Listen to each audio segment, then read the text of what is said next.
आते हैं, बहुत जाते हैं और सबके मन में रहता है। जो आते हैं उनके मन में ये रहता है, कई लोगों के इतना बड़ा बन गया, ऐसा हो गया, ऐसा हो गया, वैसा हो गया। सियोर वाला बाबा लोगों की दृष्टि में उनको केवल जो आते हैं, कई लोग जिनके मन में केवल बेकार बुद्धि के लोग जो आते हैं उनको लगता है इतना आता होगा, इतना जाता होगा, इतना कमाते होंगे, इतना करते होंगे। उनने केवल धन देखा और जिनने कुछ नहीं देखा, केवल ये देखा कि मेरे बाप का घर है और एक दिन बाबा मेरी झोली भरेगा, भगवान ने उसको देना चालू किया।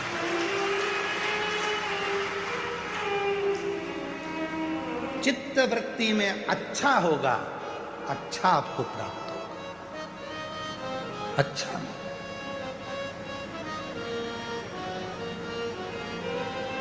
महाराज कितना ही लिख दिया लिखने वाले ने,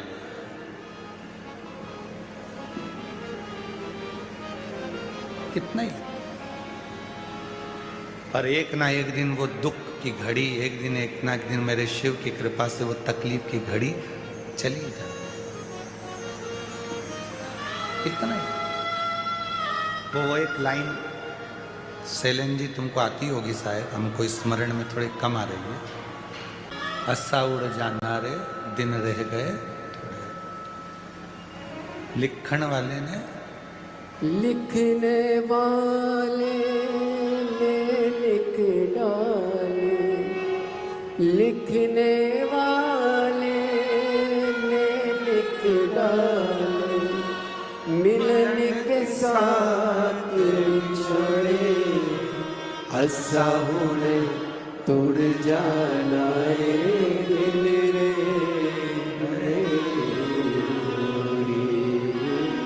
अस्सा उड़ तोड़ जाना रे दिल रे, गए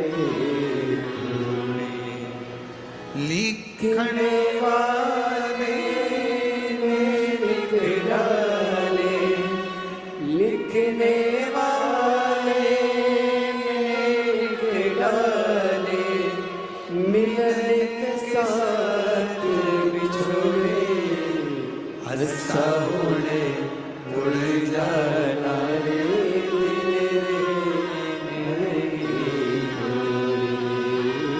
अस्सा उड़ जाना रे।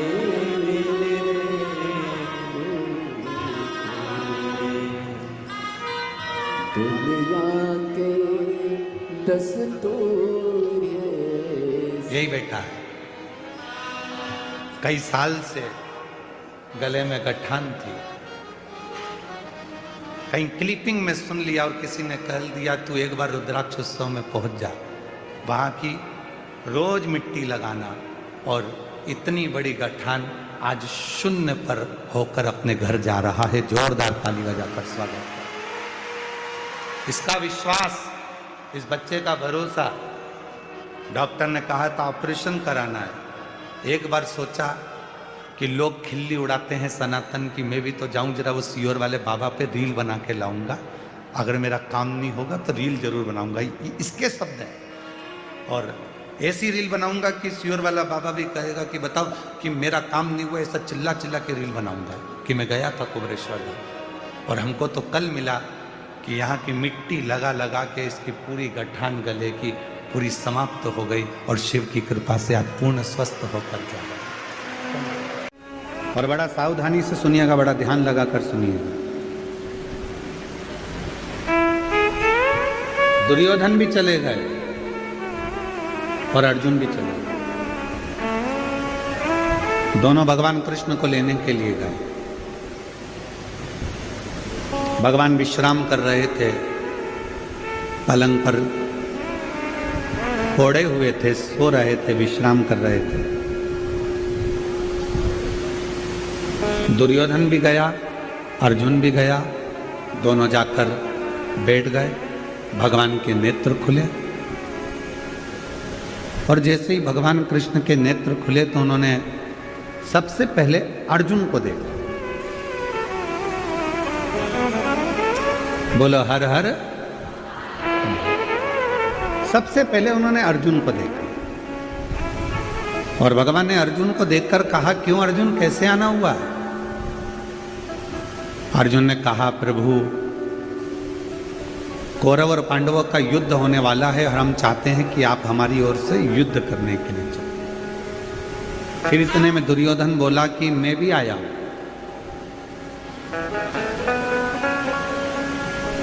मैं भी आया। तब भगवान कृष्ण ने दुर्योधन से कहा, तुम क्यों आए हो? कहा, प्रभु कौरव और पांडवों का युद्ध होने वाला है तो हम आपको लेने के लिए आए, आप हमारी ओर से युद्ध करें।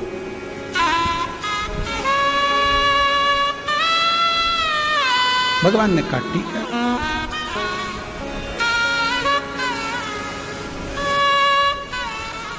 मेरे पास में दो चीजें, एक मेरी 10 लाख सेना है, दूसरी तरफ मैं अकेला, और मैं युद्ध नहीं लड़ूंगा, मैं शस्त्र नहीं उठाऊंगा।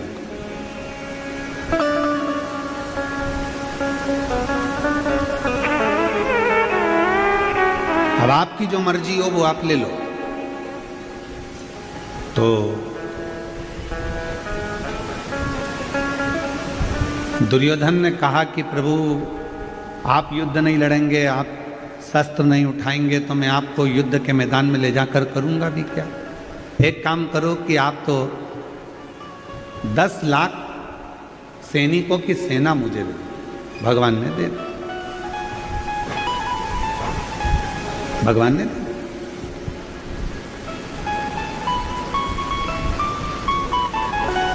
अब भगवान कृष्ण ने अर्जुन से कहा कि अब मेरे पास में देने के लिए कुछ नहीं है, अब तुझे चुनना हो तो चुन, नहीं तो तू जा सकता। अर्जुन ने हाथ जोड़कर भगवान कृष्ण से कहा कि मुझे 10 लाख सैनिकों की सेना नहीं चाहिए, मुझे तो आप चाहिए, और जब आप मिल जाओगे तो मेरा विश्वास कहता है कि मेरा युद्ध जीतेगा ही, और मैं जीत कर ही बताऊंगा।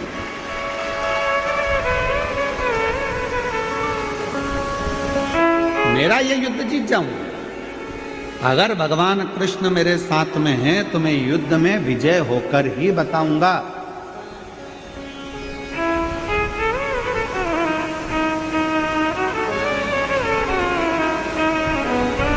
बस अर्जुन जैसा विश्वास आप सबके हृदय में होना चाहिए कि मैं एक लोटा जल शिव जी को चढ़ाती हूँ, मैं शंकर भगवान की कथा सुनती हूँ, मैं शंकर भगवान को बेलपत्र चढ़ाती हूँ, मैं शंकर भगवान को एक चावल का दाना चढ़ाती हूँ, मैं शंकर जी के मंदिर में झाड़ू लगाती हूँ, मैं शंकर जी के मंदिर में पोछा लगाती हूँ, मैं शंकर जी के मंदिर में स्वच्छता रखती हूँ, मैं शिव जी के मंदिर में दीप जलाती हूँ, मैं शंकर जी के मंदिर में रोज 1 लोटा जल समर्पित करती हूँ, मैं पार्थिव लिंग का निर्माण करती हूँ। ये विश्वास,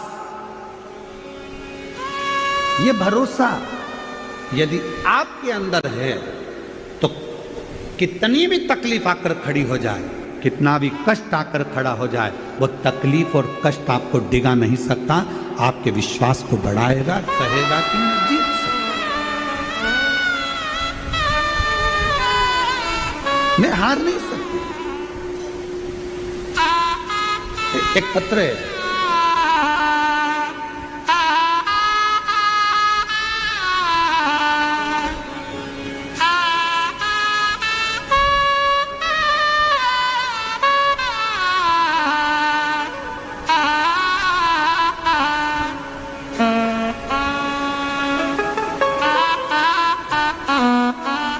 मेरा नाम सुसंगीता दत्तात्रेय दारुड़कर है।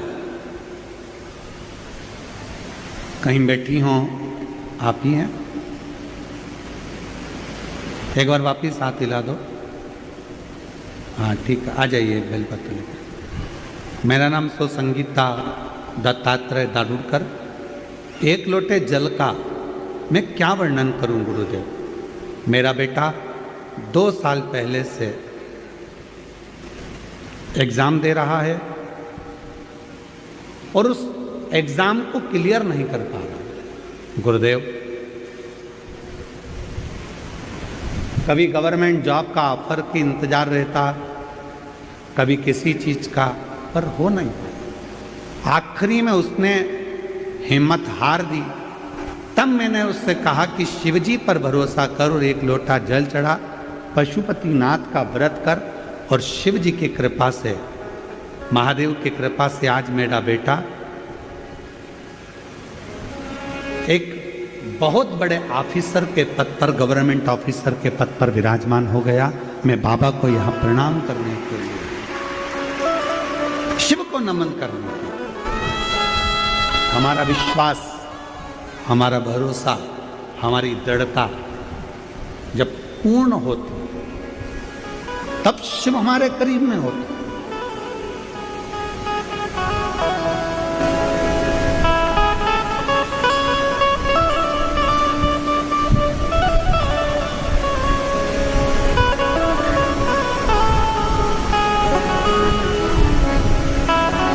वो तो तुम डॉक्टर सुजय वी के पाटिल जी को धन्यवाद देना तुम लोग कि हर कथा में तुम लोग जब बाहर आते थे, बोलो बोलो सही है कि गलत है, प्रत्येक कथा में जब आप लोग बाहर आते थे तो 50 बार विचार करते थे कि कहाँ जाकर बैठेंगे। पर डॉक्टर सुजय वी के पाटिल जी को धन्यवाद देना कि उन्होंने तुम लोगों को पहले ही व्यवस्था कर कर कि तुम यहाँ बैठोगे ये निश्चित कर दिया कि हमारे लिए जाए।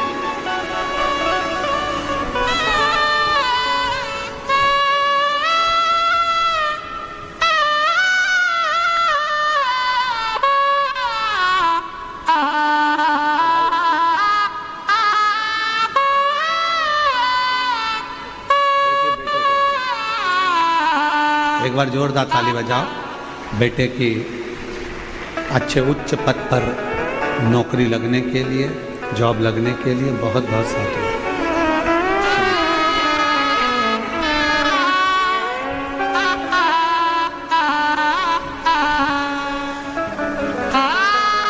और जो जैसी भावना लाया वो वैसा ही फल पाया, जो जैसी भावना लाया वो वैसा ही फल पाया। नहीं खाली उसे लौटाया वो मन ही मन हर्षाया।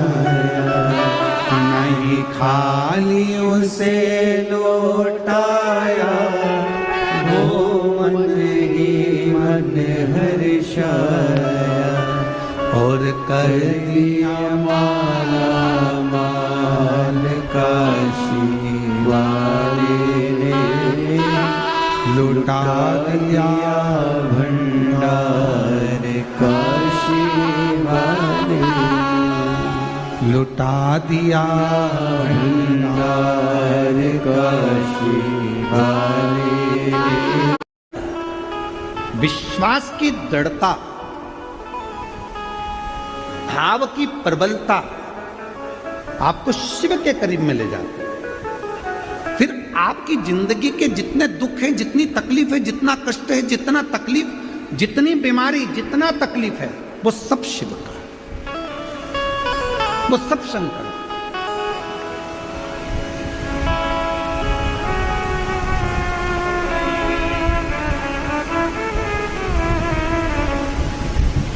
हमारे घर के आसपास में बहुत सारे लोग रहते हैं। कोई 2 गांव छोड़कर रहता है, कोई 1 गांव छोड़कर रहता है, कोई 5 गांव छोड़कर रहता है, कोई कहीं रहता है, कोई कहीं रहता है, और एक तुम्हारे घर के अंदर तुम्हारा परिवार रहता है। हम आपसे पूछते हैं, ए शिरडी की जीजियों और शिरडी के जीजाओं, सावधानी पूर्वक बताइएगा, 5 गांव छोड़कर तुम्हारे दूर कोई रहता है और तुमको तकलीफ हुई, तुमको कष्ट हुआ, तुमको दुख हुआ, कोई बीमारी, कोई बुखार, कोई तबीयत खराब हो गई, तो दुख किसको होगा? जो साथ में रह रहा है। कि वो 5 गांव छोड़कर रह रहा है उसको दुख होगा? बोलो बोलो, जम के बोलो जरा। जो हमारे पास में रह रहा है जो हमारे नजदीक में रह रहा है दुख उसको होता है। कोई 8-10 गांव दूर जाकर रह रहा है, उसको इतनी तकलीफ नहीं होगी, उसको दुख नहीं होगी। जो नजदीक में रह रहा है दुख उसको क्यों हो रहा है? क्योंकि वो हमारा रिश्तेदार है, वो हमारा परिचित है, वो हमारा अपना है। और हमने शिव महापुराण की कथा में पहले भी कहा, आज फिर कहते हैं, देव अधिदेव महादेव को अपना पिता मान लो, अपना बाप मान लो, माँ जगत जननी को अपनी माता मान लो। तुम्हारी जिंदगी की जितनी दुख है, तकलीफ है, सब उसका हो, सब उसका।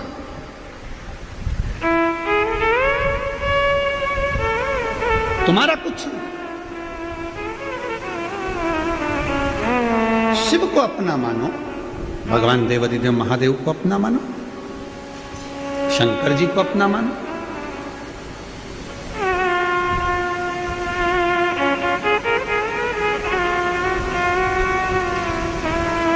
शिव महापुराण की कथा कहती है, जितना हम शिव को अपना मानते हैं, शिव उतना हमारे करीब में रहता है और हमारे मन के भाव को जानता है।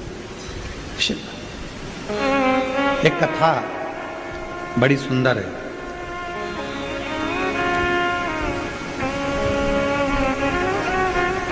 का 11वां रुद्र अवतार हैं श्री हनुमान जी महाराज।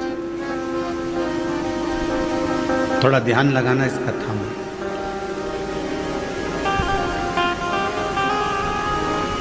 शिव जी का 11वां रुद्र अवतार श्री हनुमान जी महाराज।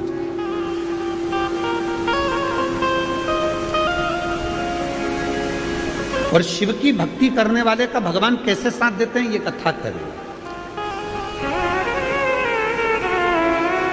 एक था रावण और एक था अहिरावण। यदि आप लोगों ने रामचरितमानस में पढ़ा होगा तो अहिरावण की भी एक कथा आती है। किसी ने पढ़ी कि नहीं पढ़ी, कभी सुनी कि नहीं सुनी, कि एक अहिरावण हुआ। वो अहिरावण पाताल में रहता था।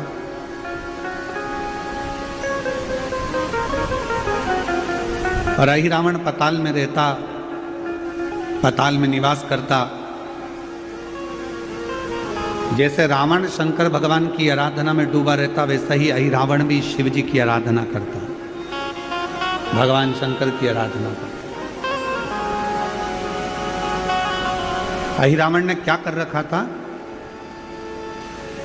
जल के अंदर एक शिवलिंग रख रखा था। उसी पाताल के जल में अहिरावण भगवान शंकर का प्रतिदिन अभिषेक करता, रोज।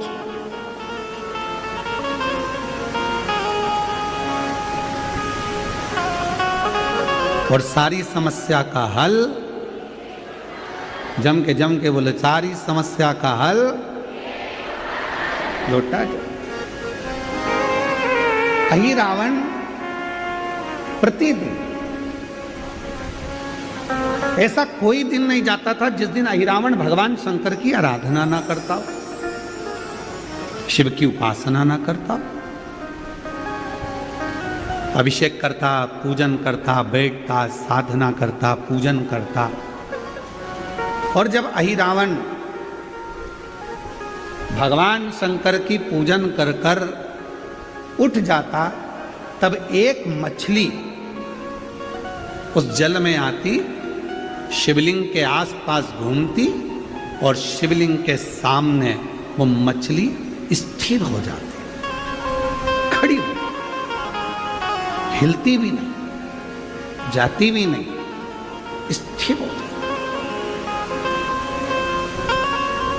शिव महापुराण का ये चरित्र बड़ा सुंदर है, बहुत सावधानी से सुनिएगा कि मेरा शिव जब एक जीव जंतु, मछली, पशु पक्षी के लिए इतना कर सकता है तो संसार के लोगों के लिए कितना करता है। अहिरावण भगवान शंकर की आराधना करता, शिव की उपासना करता, शंकर की आराधना में डूबा रहता, रोज प्रतिदिन जल समर्पित करता, पूजन करता, आराधना करता। और अभिषेक करने के बाद, जल चढ़ाने के बाद, पूजन करने के बाद अहिरावण जब उड़ जाता तो एक मछली आती उस पानी में और शिवलिंग के आसपास भ्रमण करते, शिवलिंग के आसपास घूमते।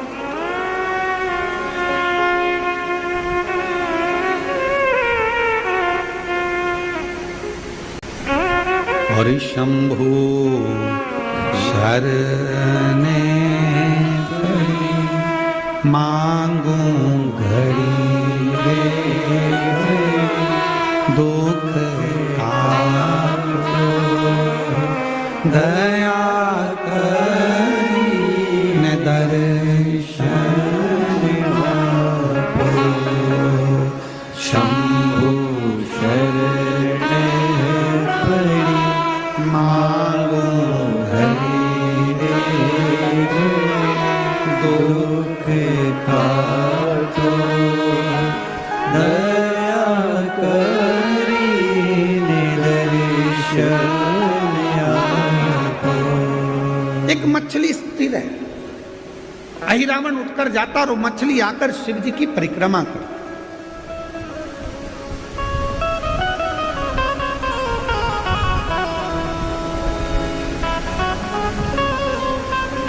कभी कभी आपके साथ भी ऐसा हुआ होगा, आप शंकर जी के मंदिर में जाकर एक लोटा जल चढ़ा रहे होंगे, कोई कीड़ा, कोई मक्खी, कोई घूमने वाला, तुमने देखा होगा कि शंकर के शिवलिंग के आसपास कोई जीव घूम रहा है। कभी कभी कोई चींटी, कोई मकोड़ा शंकर जी के आसपास में पहुंच जाता है, भ्रमण करता है। भ्रमण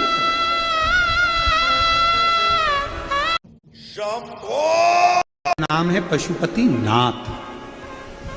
केवल मनुष्य के ही देवता शंकर जी नहीं है, शिव जी का एक नाम है नागेश्वर नाथ। केवल मनुष्य के ही देवता नहीं, नागों के देवता भी शिव हैं, पशुओं के देवता भी शिव हैं। शिव जी का एक नाम है स्तंभेश्वर नाथ, पक्षियों के देवता भी शिव हैं। शिव जी का एक नाम है नंदीश्वर, पशुओं के देवता भी शिव हैं। शिव केवल मनुष्य के नहीं, नाग, किन्नर, गंधर्व, अप्सरा, देवता, पशु, पक्षी, जितने जीव हैं सबके देवता देवाधिदेव महादेव सबके।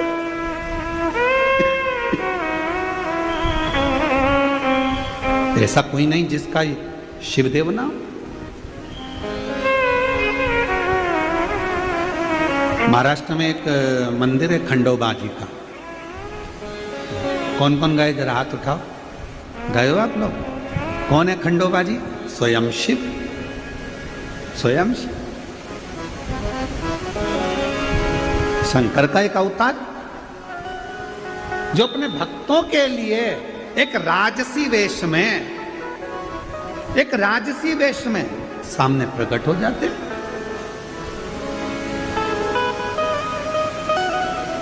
भक्तों के लिए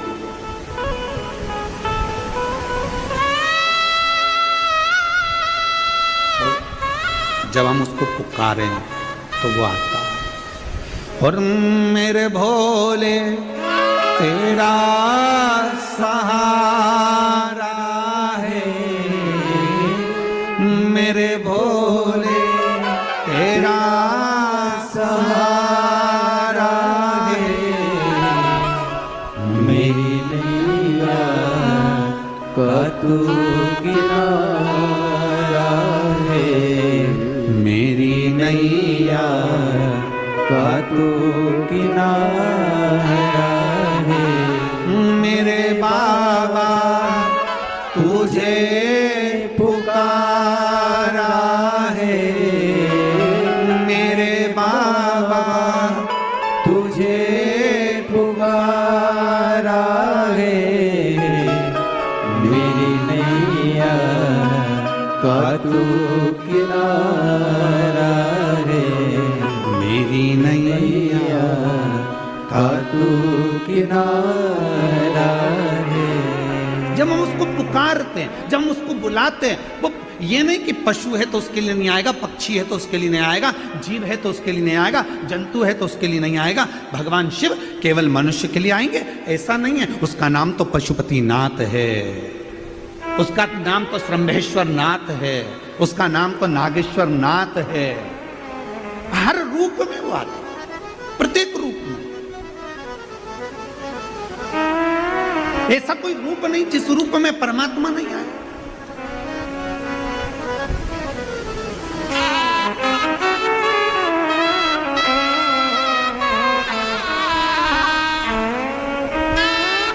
आप जितने आए हो ना, ये इतने बड़े बड़े जो पंडाल लगाए गए हैं, इन पंडालों में जो तुम भरे बैठे हो, और पंडालों के अंदर जगह नहीं है तो पंडालों के बाहर तुम जहां जहां बैठे हो, पंडालों के बाहर जहां जहां तुम बैठे हो, ये तुम नहीं आए हो। तुम्हारा संबंध पुराना कोई देव अधिदेव महादेव से रहा होगा तो शंकर भगवान तुम्हें खींच कर यहां बुलाए। ये तुम नहीं आए हो, ये तुम्हारे बस की बात नहीं है कि तुम यहां पहुंच जाओ। शिव महापुराण की कथा में जैसे तुम्हारे मोहल्ले में शादी होती है तो शादी में जिसको बुलाया जाता है वही आता है। बुलाया किसको जाता है? जिससे अच्छी पटती है, जिससे जिसकी अच्छी पहचान होती है, जिससे जिसका अच्छा रिश्ता होता है, उसी को शादी में बुलाया जाता है। उसी तरह शिव महापुराण के कथा के पंडाल में वही पहुंचता है जिसका शंकर भगवान से कोई पुराना संबंध रहा, रिश्ता रहा। और केवल हम तुम्हारे संबंध की बात नहीं कर रहे, हम इस पाटिल परिवार की भी, हम मंत्री महोदय आपके भी परिवार की बात कर रहे हैं। जरूर आपके दादा परदादा, आपके पिता, आपके पूर्वज शंकर भगवान से उनका बहुत लगाव रहा होगा, और इतना, और शिव के उस लगाव के कारण देव अधिदेव महादेव ने यह कथा आपके माध्यम से कराई और पूरे क्षेत्रवासियों का उद्धार किया। क्षेत्रवासी, ये कथा अगर हो रही है और पाटिल परिवार अगर इसे करा रहा है तो हम कहेंगे इन पर शिव की करुणा, इन पर शंकर की उदारता। और वो शिव की उदारता से ये कथा यहां पहुंची। भगवान शंकर की पवित्र कथा है।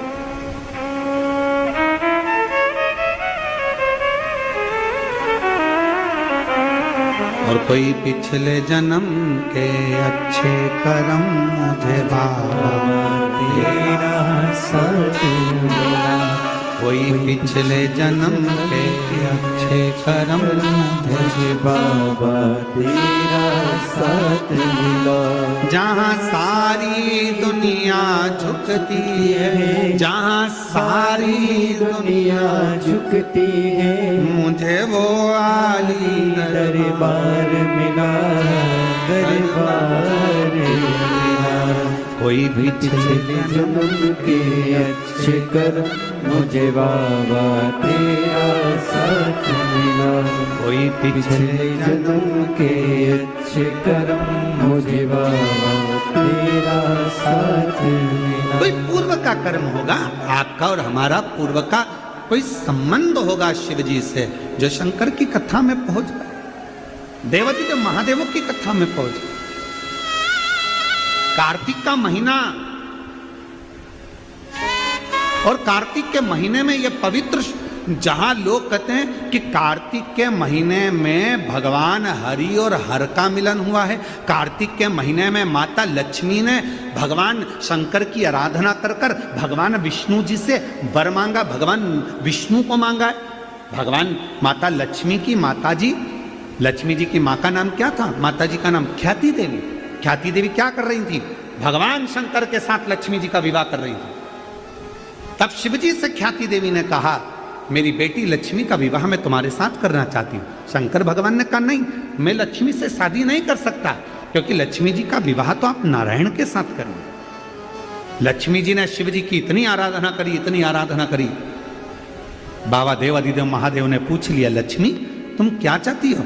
लक्ष्मी जी कहती है, मैं नारायण को प्रेम करती हूँ, भगवान विष्णु से विवाह करना चाहती हूँ। बस इतनी सी बात। लक्ष्मी, मैं तुम्हें वर देता हूं, कार्तिक के पूरे महीने में लक्ष्मी, तुमने मेरे मंदिर में दीप जलाया है। कार्तिक के पूरे महीने में लक्ष्मी, तुमने मेरी आराधना करी है। मैं शिव लक्ष्मी आज तुम्हें वर देता हूं कि तुम्हें भगवान नारायण प्राप्त होंगे। और जो कार्तिक के महीने में जो शिव का स्मरण करेगा, जो लक्ष्मी का पूजन करेगा, उसके घर में नारायण लक्ष्मी दोनों प्रवेश करेंगे, उनका उद्धार करेंगे। कितना बढ़ गया। कितने किस्मत वाले हो आप लोग, ओ शिरडी वालों।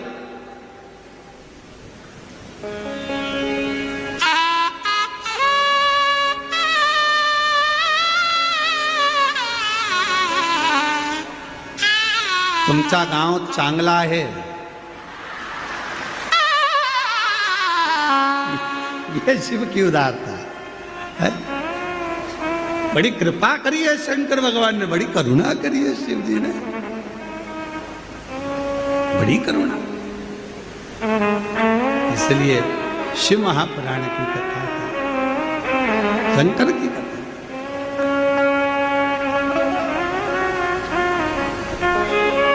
और बिना शिव की उदारता से क्या मिलेगा ये बताइए, शिव क्यों?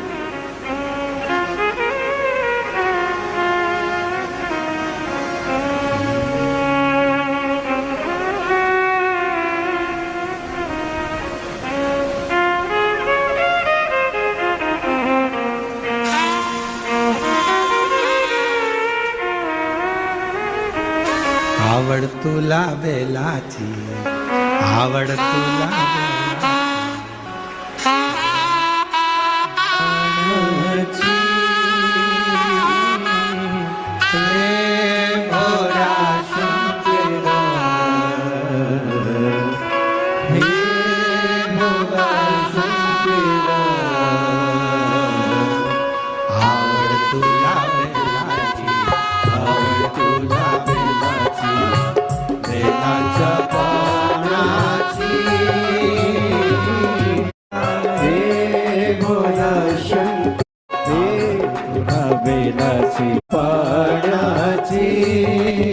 प्राण पर विश्वास नहीं करा था, पर पहली बार आपकी कथा पंडाल में बैठकर सुनी।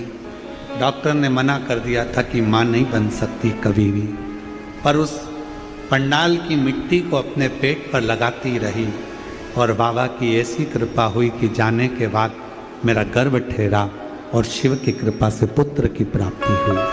शिव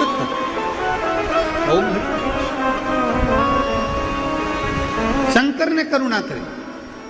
अब मछली पर कैसे कृपा करी भगवान ने? देखिए, शिव जी का अभिषेक जल के अंदर हो नहीं रहा था क्योंकि अहिरावण था नहीं। अभिषेक का जल मिल नहीं रहा था मछली को पीने के लिए,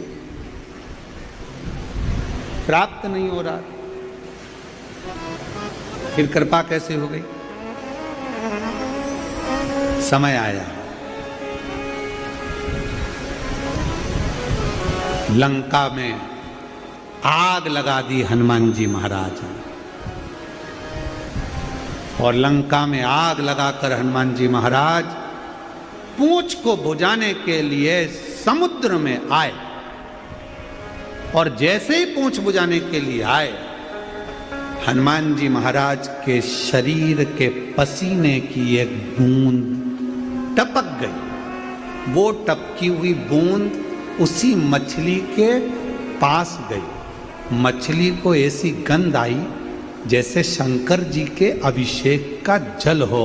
मछली ने वो बूंद को पी लिया। मछली ने, हनुमान कौन है? भगवान शंकर के 11वें रुद्र अवतार।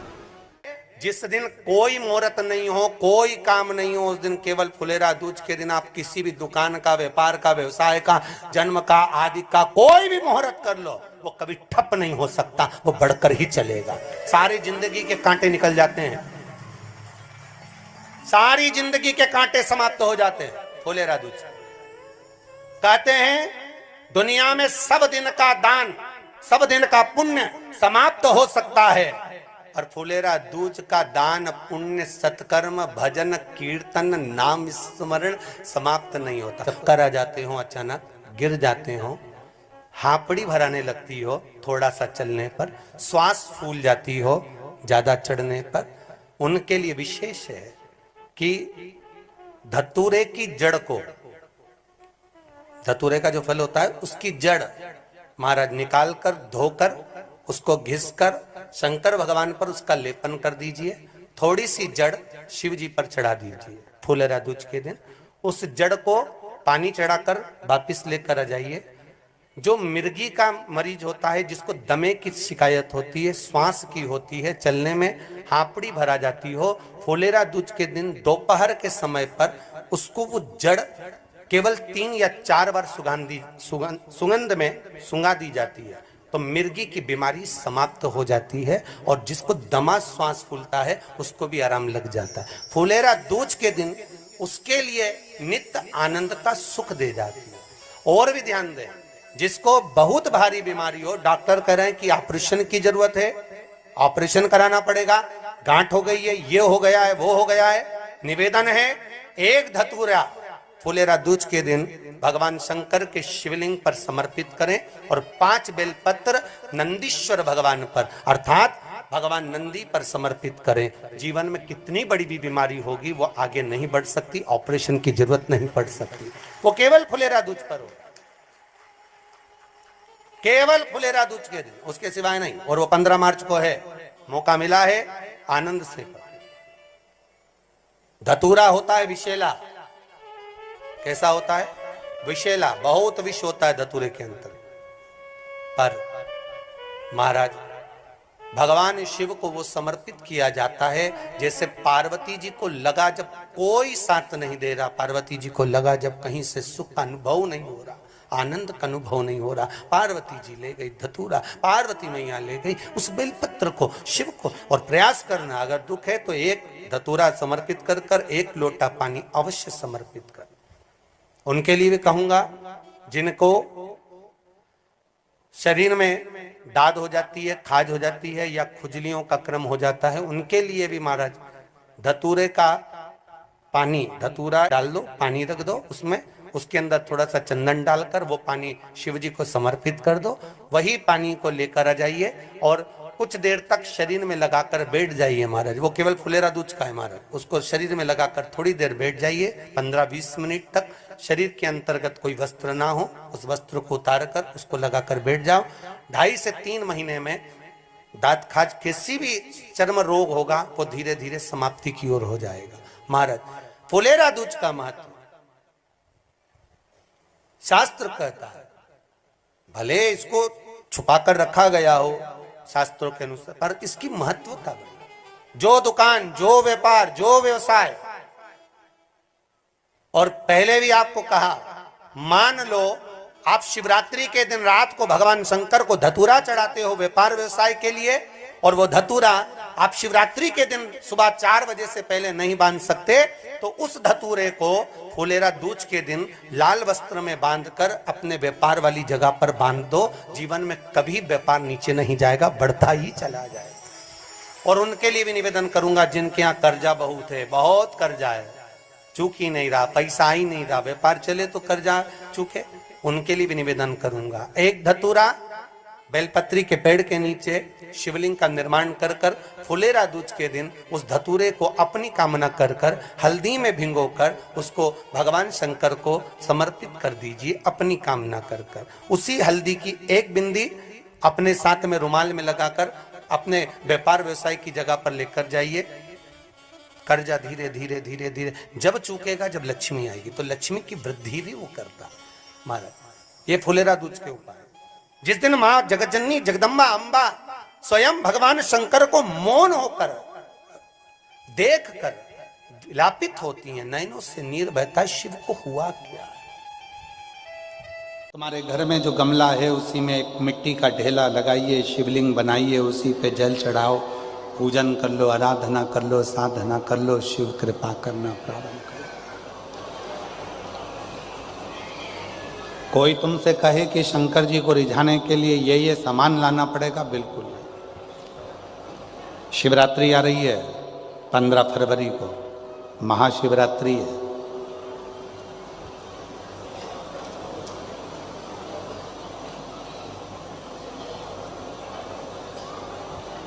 कितना भी विशाल रोग है शरीर में,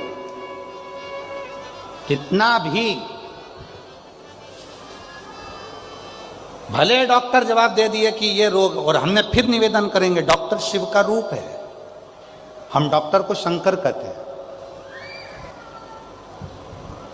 शरीर में रोग हो तो सबसे पहले डॉक्टर के पास जाओ, क्योंकि डॉक्टर शंकर का एक रूप माना गया, महामृत्युंजय का स्वरूप डॉक्टर को मानते हैं। तो जांच का बोले जांच कराओ, दवाइयाँ का बोले दवाइयाँ खाओ, फिर भी अगर दवाई ना लगे तो महाशिवरात्रि जो 15 फरवरी को आ रही है, एक बेर, बेर को क्या बोलते तुम्हारे डबरा में, बेर बोर क्या बोलते, जम के तो बोलो, वो खाने वाला बेर बोलते ना, एक बेर शिव जी के शिवलिंग पर 2 सेकंड के लिए उसको शिवलिंग पर चढ़ा दीजिए, पंचाक्षर मंत्र का जाप करिए नमः शिवाय, या षडाक्षर मंत्र का जाप करिए ओम नमः शिवाय, या श्री शिवाय नमस्तुभ्यम का जाप करिए, बाबा को प्रार्थना करिए। बाबा, सुना है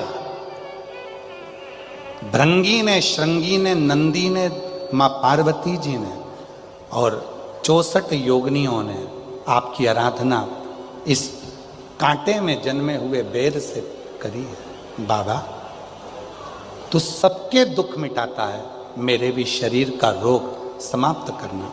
बेर चढ़ा के उसी बेर को प्रदोष काल के समय पर, शाम के समय पर थोड़ा सा उसको खाना, और बन सके तो पूरा खा लेना, गुठली फेंक देना, नहीं खाते बने तो थोड़ा सा खाना। 15 दिन 20 दिन बाद वापिस डॉक्टर से कहकर जांच करवाना, जो रोग था धीरे धीरे समाप्ति की ओर आना प्रारंभ होगा। एक बेर में वो बल होता है, एक बेर में वो फल होता है, वो बल होता है कि महाशिवरात्रि के दिन उस बेर की इतनी महत्वता हो जाती है, इतनी महत्व।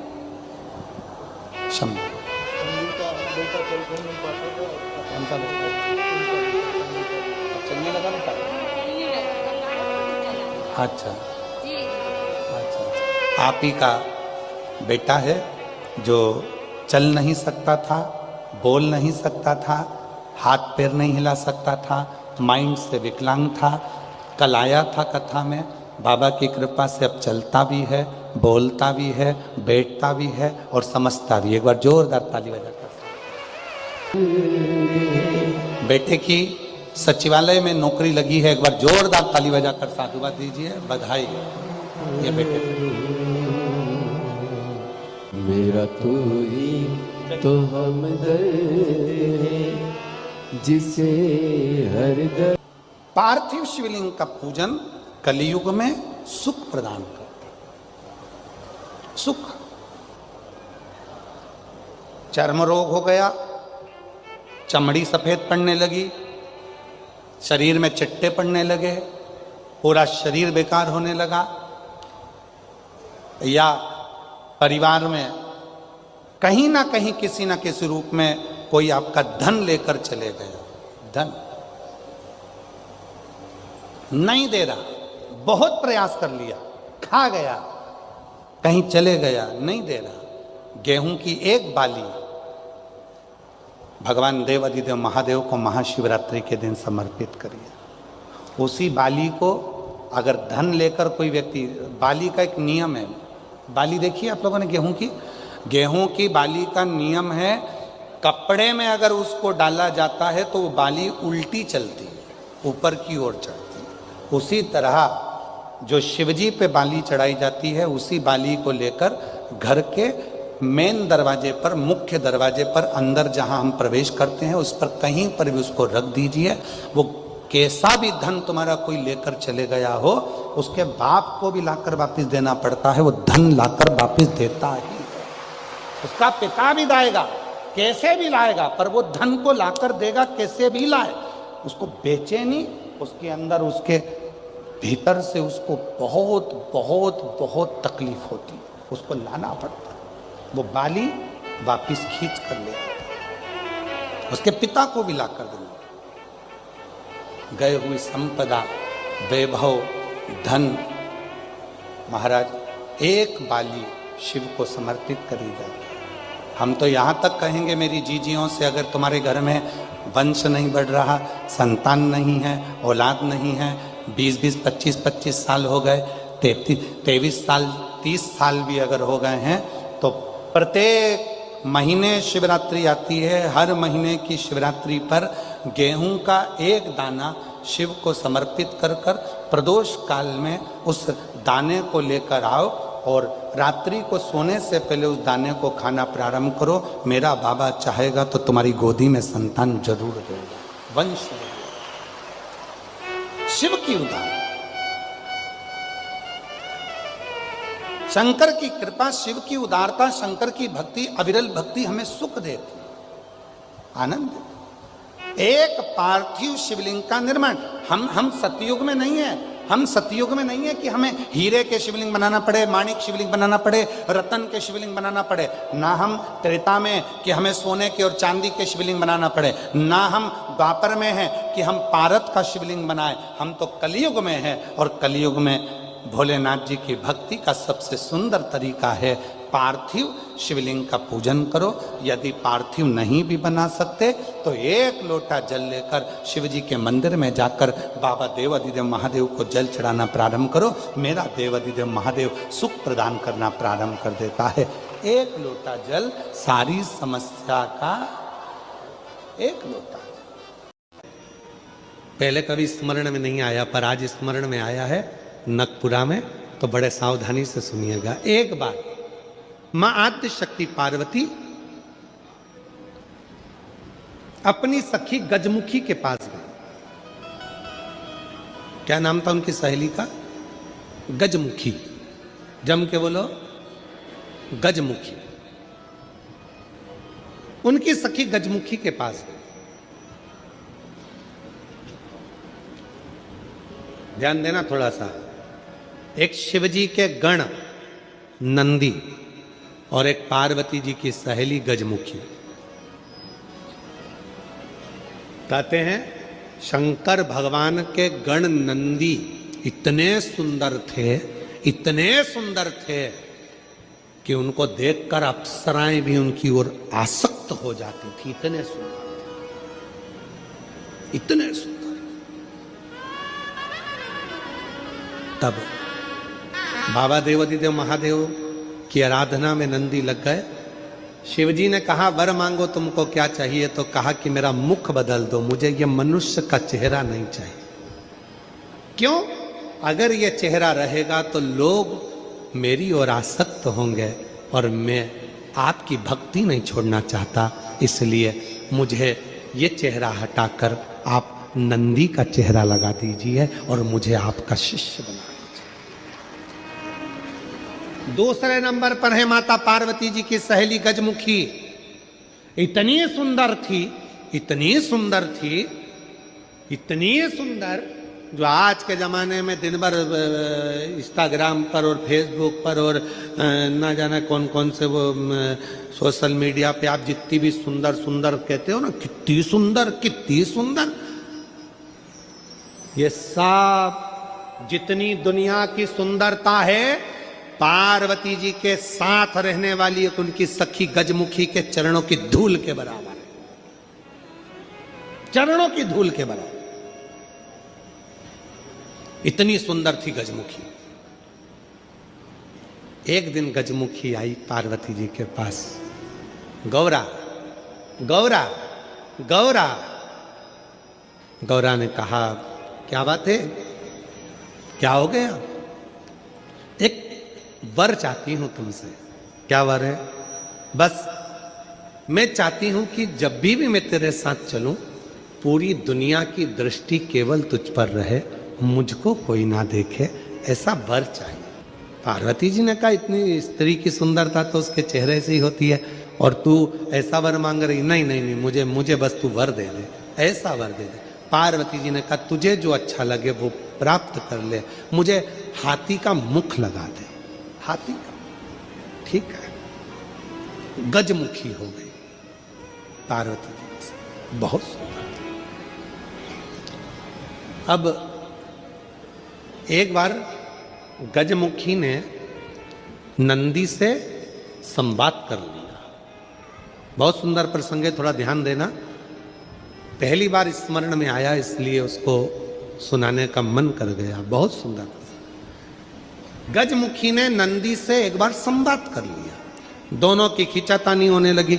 नंदी कहने लगे, भोलेनाथ जी के भार को मैं अपने कंधे पर लेकर चलता हूं। मेरी पीठ पर शिव और शक्ति दोनों विराजमान होते हैं। मैं उन दोनों को भ्रमण कराते रहता हूं। देखा मुझ में बल, मैं शिव और शक्ति को अपनी पीठ पर बिठाकर घुमाता रहता हूं। गजमुखी सुनती रही, सुनती रही। गजमुखी ने कहा, रे नंदी, ये तेरा भ्रम है कि तू शिव को उठाकर लेकर जा रहा। ये तेरा भ्रम है कि शंकर भगवान तेरी पीठ पर बैठकर जा रहे हैं।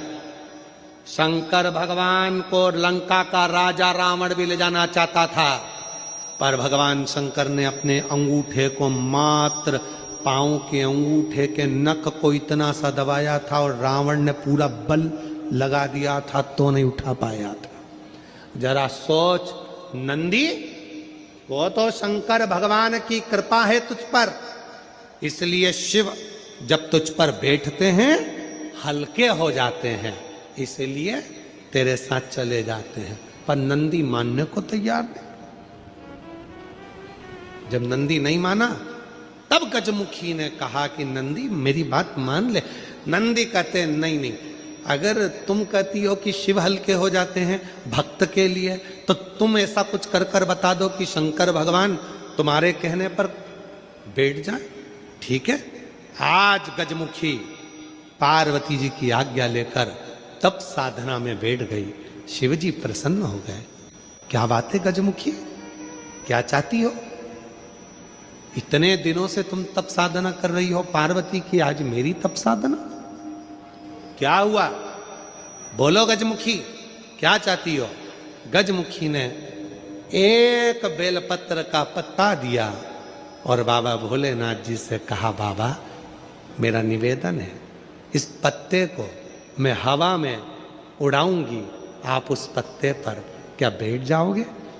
शंकर भगवान बोलने लगे, अकेला बैठूं या पार्वती को भी बिठाऊं? गजमुखी बोली, इतने से पत्ते पर पार्वती भी बैठ जाएगी? शिव जी बोले, पार्वती को बिठाऊं, साथ में गणेश जी को भी बिठाऊं कि रिद्धि सिद्धि को भी बिठाऊं? गजमुखी ने कहा, इतने से पत्ते पर गणेश रिद्धि सिद्धि बैठ जाए। शिव जी बोले कि कार्तिकेय को भी बिठा लूं, कि अशोक सुंदरी को भी बिठा लूं, कि जया, विशाला, सामरी बारी, दौतली, देव सबको बिठा लूं? इतना बड़ा परिवार सब बैठ जाएगा। इतने में शिव जी बोले कि भगवान विष्णु और लक्ष्मी को भी बिठा लूं क्या? कहा विष्णु लक्ष्मी, तू कहे तो ब्रह्मा ब्रह्माणी को, ब्रह्मा ब्रह्माणी, इंद्र इंद्राणी, 33 कोटि देवता इस पत्ते पर बिठा देता हूं। बोल गजमुखी। गजमुखी मुस्कुराकर बोली, ये सब तो नहीं, केवल आप बैठ जाइए। गजमुखी ने शिव नाम लेकर पत्ते को शिवलिंग पर चढ़ाने के लिए बस थोड़ा सा उसको नीचे की ओर गिराया। उतनी देर में उस पत्ते के अधर पर मेरा शंकर आकर विराजमान हो गया। मेरा शिव उस पत्ते पर आकर विराजमान। आवाज लगाई, नंदी जल्दी आओ। तुम कहते थे मुझ में बल है, मैं शिव को पीठ पर बिठाता हूं। तुमसे ज्यादा बल एक बेलपत्री के पत्ते में है, जो पूरे 33 कोटि देवता को एक पत्ते पर बिठा सकता है। एक बेलपत्र के पत्र में वो बल होता है, एक बेलपत्र के पत्ते में वो बल होता है, पूरे ब्रह्मांड को वो अपने में समेटे रहता है। तब भगवान शिव ने प्रसन्न होकर कहा, सुनो गजमुखी, आज मैं प्रसन्न हुआ, तुम्हें वर देता हूं। जब भी पृथ्वी पर मृत्युलोक में कोई पार्थिव शिवलिंग का पूजन करेगा और पार्थिव मिट्टी का जब कोई शिवलिंग बनाएगा, उस शिवलिंग को केवल थाली पर, पाटे पर या लक्कड़ पर नहीं, मेरा बेलपत्र रखकर जब उस पर कोई शिवलिंग का निर्माण करेगा, जो कामना वो चाहेगा उसकी कामना शिव उसी क्षण पूरा कर देगा, उसी क्षण पूरा। आप में से कितने लोग हैं जो पार्थिव लिंग का निर्माण करते हैं? हाथ उठाओ। करते हो सब? वैसे नहीं करते होगे तो सावन में अपन लोग सब मिलके ही करते। काय में बनाते हो? पात्र में। पात्र के अंदर जब शिवलिंग का निर्माण करते हो तो सबसे पहले नीचे एक बेलपत्र रखा, रखते हो? जम के तो बोलो, रखते हो ना? बहुत जरूरी है एक बेलपत्र। क्यों? कहते हैं जब हमने शिवलिंग बना लिया, पूजन चालू कर दी, पानी डालना प्रारंभ करा, ये तो मिट्टी है, धीरे धीरे पानी चढ़ते चढ़ते गलने लगती है। जब मिट्टी गलने लगती है, शिवलिंग थोड़ा थोड़ा थोड़ा थोड़ा खंडित होने लगता है। मन में आता है कि हमने शिव जी की पूजन करी, शिवलिंग मिट्टी का था, गल रहा है। शहद चढ़ाने से, दूध चढ़ाने से, जल चढ़ाने से, अभिषेक करने से मिट्टी गलने लगी है, शिवलिंग खंडित होने लगा है।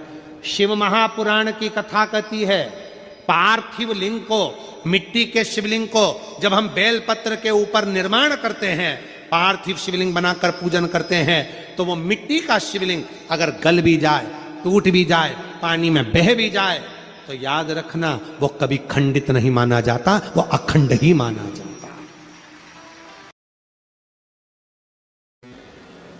छोटा है थोड़ा हमारे हाथ में, ये फूल का बेटा है, ठीक है? पूरा फूल नहीं है, ठीक है? फूल का बेटा है ये, छोटा सा। अच्छा दिख रहा है? काय आस्था वालों दिखाओ तो सही, दिखाओ जरा बाजू में, और थोड़ा सा पास कर दो तो सबको नजर आ जाएगा। ठीक गया? शंख पुष्पी, अपारिजात भी बोला जाता है इसको, ठीक है? हर हर विराजो विराजो। तो एक पुष्प अपन कहते हैं, हमारे भगवान देवादिदेव महादेव को, भगवान शंकर को बड़ा प्रिय है ये पुष्प। अब किसी से पूछा जाए, आप कह रहे हो कि शंकर भगवान को ये नीला फूल, ये शंख पुष्पी भगवान शिव को इतनी प्रिय क्यों है, भगवान शंकर को इतनी प्रियता क्यों है? कोई से पूछे तो वो बताए चाहे ना बताए, पर शिव महापुराण का संवाद कर रहा है। कंठ में स्वयं मां जगत जननी ने 10 विद्या में से एक मां को याद किया, और मां तारा का एक स्वरूप मां सरस्वती के रूप में विराजमान हो गया। कंठ में रहने से विष की तपन के कारण, कंठ में रहने से विष की तपन के कारण उनका स्वरूप नीला पड़ गया। और जब उनका स्वरूप नीला पड़ गया तो भगवान देवादिदेव महादेव ने कहा, सुनो पार्वती, संसार के लोग, भूमंडल में रहने वाला यदि कोई भी मानव जिसकी विवेकता, बुद्धि, विचार, सोच, ज्ञान थोड़ा सा भी अगर उसमें कम है, तो वो नील सरस्वती का यदि आवाहन करे, मां नील सरस्वती स्तोत्र का पाठ करे, मां नील सरस्वती की स्मरण करे, तो उसकी विवेक, उसकी बुद्धि तीव्र होती है, श्रेष्ठ होती है। और सुनो पार्वती, यदि मान लो कोई नील सरस्वती का स्तोत्र का पाठ नहीं कर पाए, आराधना नहीं कर पाए, साधना नहीं कर पाए, स्मरण ना कर पाए, अगर कोई बच्चा एक शंख पुष्पी पुष्प को समर्पित कर कर जलाधारी पर, और 1 लोटा जल यदि वो समर्पित करता है, और उस जल का आचमन कोई बच्चा नित्य प्रति करता है, तो वो बच्चा धीरे धीरे विद्वत्ता धारण करता ही जाता है। जो याद करता है वो भूलता नहीं। ये मां नील सरस्वती की कथा है। 2 सरस्वती का दर्शन आपको और हमको होता है। 2 सरस्वती का स्मरण आप और हम करते हैं। एक सरस्वती जो स्वयं श्वेत वस्त्र धारण करी है, हंस पर बैठी हैं और बड़े आनंद के साथ में माँ सरस्वती का सुंदर स्वरूप है। पर एक सरस्वती ऐसी हैं जो नीला उनका स्वरूप है और नील सरस्वती के रूप में उनकी पूजन होती है। माँ नील सरस्वती। महाराज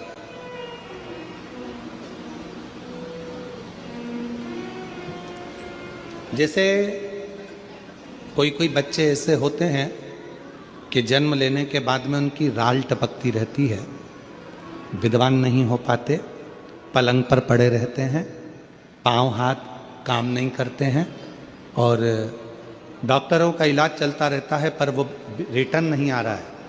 ये इनको बढ़ाओ ना।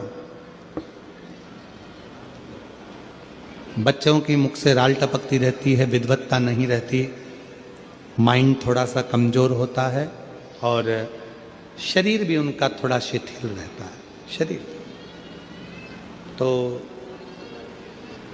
कई लोग कह देते हैं कि ये बच्चा थोड़ा जल्दी जन्म ले लिया इसलिए ऐसा हो गया, प्रीमेच्योर हो गया, ऐसा हो गया, वैसा हो गया।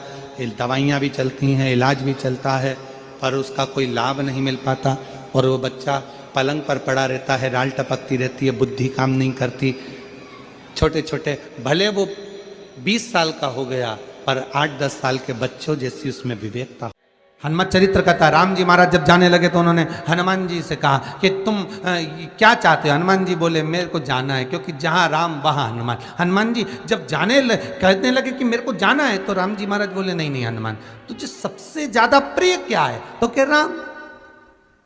तो हनुमान तू कह रहा है सबसे ज्यादा प्रिय है राम प्रिय है, तो एक बार जिस समय देवऋषि नारद का अपमान हुआ, विश्वामित्र बाबा का अपमान हुआ, उस समय पर एक राजा ने जब अपमान करा तो तूने उसको राम नाम लिखकर एक जगह पर बिठा दिया और कहा कि तू राम नाम जपते रहे। उसने राम नाम जपा। तब हनुमान याद कर, मेरे सम्मुख में तू खड़ा था और युद्ध होने वाला था, तो तूने क्या कहा था? प्रभु आप इसको मार नहीं सकते क्योंकि ये आपका नाम ले रहा है।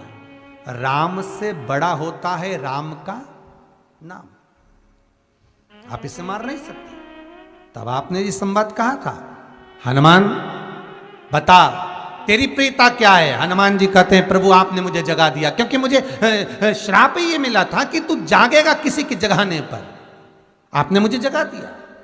इसलिए हे नाथ अब मैं जाना नहीं चाहता, सत्संग करना चाहता।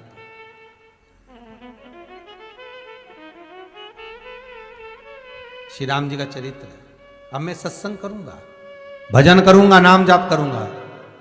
पर राम जी जानते हैं हनुमान से कहा, हनुमान मेरा जाने का समय आ गया, मुझे तो जाना पड़ेगा ना। सीता पृथ्वी में चली गई, मुझे भी जाना है। मैं सरयू के जल में अपने प्राणों को त्यागूंगा, मानव का शरीर है इसको त्यागना तो पड़ेगा ना हनुमान। हनुमान जी बोले तो त्याग दो, त्यागने में क्या दिक्कत है, त्यागो आप तो। पर दिक्कत एक बहुत बड़ी है। तो राम जी ने जैसी कहा दिक्कत बहुत बड़ी है, तो हनुमान जी पूछे ऐसी कौन सी दिक्कत है? हनुमान जी के शब्द सुने तो राम जी बोले, जब जिस समय पर तुम सूर्य को निगल गए थे, इंद्र को क्रोध आया था और इंद्र ने तुम पर वज्र का जब प्रहार करा था, जब वज्र का प्रहार इंद्र ने करा तब तुम्हारा नाम हनुमान हुआ। तब सारे देवी देवताओं ने तुम्हें वर प्रदान करा। उस जगह पर यमराज भी खड़ा था, तो यमराज ने तुम्हें वर दिया था कि जहां हनुमान होगा वहां यमराज नहीं होगा। अब दिक्कत यह है कि मुझे प्राण त्यागना है और तू मुझे 1 मिनट के लिए नहीं छोड़े, तो यमराज आएगा कैसे?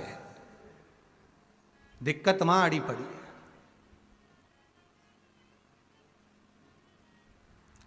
हनुमान जी मुस्कुरा के बोले राम जी महाराज से, प्रभु मैं आपके बिना रह नहीं सकता, तो राम जी बोले मैं भी जानता हूं कि तू मेरे बिना नहीं रह सकता, पर एक काम तो कर सकता है ना। क्या? मैं अगर कोई काम बताऊंगा तो तू करेगा कि नहीं करेगा? हनुमान जी बोले आपका काम और मैं ना करूं, ऐसा कभी हुआ है? जरूर करूंगा। ठीक है, बस अब राम जी महाराज ने सोच लिया कि हनुमान को जाने से पहले काम पर लगाना। अब वो कौन सा काम था? बोलो रे भाई, हनुमान जी को कहां काम पर लगाया राम जी ने? किस जगह पर काम पर लगाया? अरे सभी ने रामचरितमानस सुनी है, खूब सुनी, जल्दी बताओ। राम जी महाराज ने प्राण त्यागते समय, सरयू जी में प्राणों को देते समय, राम जी ने हनुमान जी को किस काम में लगाया था? कि राम जी ने अपने हाथ की एक मुद्रिका जिस पे राम लिखा हुआ था, वो मुद्रिका एक अयोध्या की सरंग में जमीन में डाल दिया और हनुमान से कहा जा जरा ढूंढ के लेके आ, मैं अभी घूम कर आया। और हनुमान जी तलातल रसातल भूमि के नीचे पताल में चले गए उस मुद्रिका को ढूंढने के लिए जिस पे राम लिखा है। और हनुमान जी पूछते भी जा रहे राम कहाँ है? राम की मुद्रिका पड़ी थी, राम की अंगूठी है। अब राम का ही सत्संग करते करते जा रहे और राम जी चले गए सरयू, क्योंकि हनुमान अगर होगा तो यमराज नहीं आ सकता। हनुमान को यहां से हटाना पड़ेगा तब यमराज लेने के लिए आ सकता, तब यम आए। और क्योंकि यम अपने नियम को धारण करेगा, चाहे कृष्ण हो चाहे राम, नहीं आ सकता।